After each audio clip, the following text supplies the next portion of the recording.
Welcome to Real Reviews. This week we have the news from Brad Pitt, Ad Astra. Yeah. Science fiction drama. Yes, very much so. I was intrigued from the get-go on this one. And going into it, a lot of critics loved it, but a lot of the audience hated it for reviews. So I knew we had something cooking here. I knew we were either going to love it or hate it. And I really enjoyed it. Did you enjoy it? Yeah, it wasn't. I thought it was going to be boring, but and I can see how people could be bored during the movie. But I was never bored. I was always on the edge of my seat type deal. Yeah, I thought it dragged on a little much. The basis of the plot is Brad Pitt's dad went out to see beyond space. Yeah. 30 years ago, and they ended up on Neptune. Yeah. But now 30 years later, there's these radiation spikes getting sent, and by the time they hit Earth, it's massive. A gigantic EMP that's shutting off the power to all the Earth. Right. So they need to. Their idea is to send Brad Pitt to Mars, to send a message to his dad to say, "Hey, what's going on out knock there?" it off. Yeah.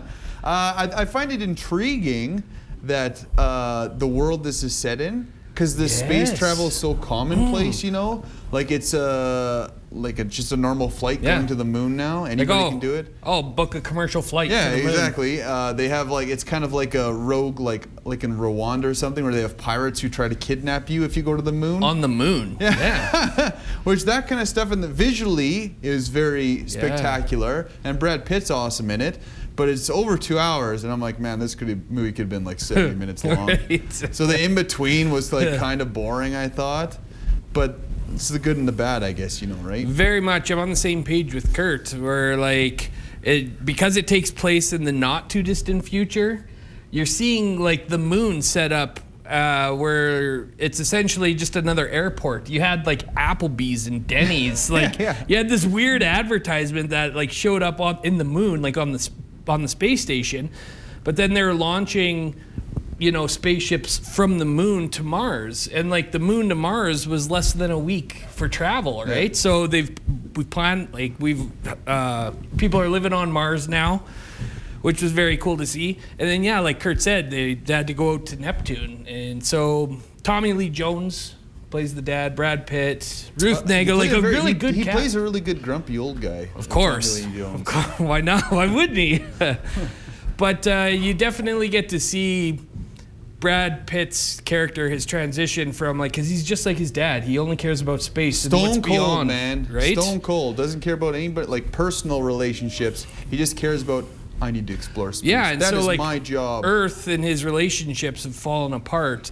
So yeah, the relationship with Brad Pitt that you see, you see that change, 3/4, the last act of the movie, which is kind of cool because the way that it ends, I was I can get on board. I like the ending. I was hoping for a little bit more intense drama / thriller when they got to Neptune. Yeah, what can you do? But still, I enjoyed it. I was hoping for more of kind of pick what you want out of it, a philosophy, take what you can out of the movie, but by the end they just tell you exactly what you're supposed to think, exactly what you're supposed to feel. And I was kind of I wish they would have left a little more open-ended. Mm-hmm. Let you interpret what you want to feel instead of just telling you you're supposed to be feeling this. This is what this movie's about. Overall, I didn't hate it.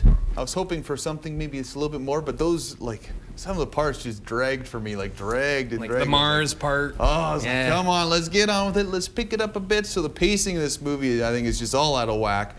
But like you said, visually, and Brad Pitt is really good. But I'll still give it a 6. Yeah, I'm gonna go with the 7. It's not the best space movie out there. There's obviously better ones. No Arrival, Interstellar, The Martian. We joked around. Oh, wouldn't that be awesome? Matt Damon was knocked on the door when they got to Mars. Hey guys, can I hit you ride home? So 7 out of 10 for me. Decent. You might get that split if you go see this movie. Be warned, you might think it's super boring, or you might think, wow, astounding piece of cinema. Right. So you never know. It's one of those movies. Go check out our Facebook page. Find out how you can get entered to win $30 to Perkins Restaurant and Bakery. You can go to Perkins every week and check out their new menu items. Another controversy next week when we review Joker as well. Ooh.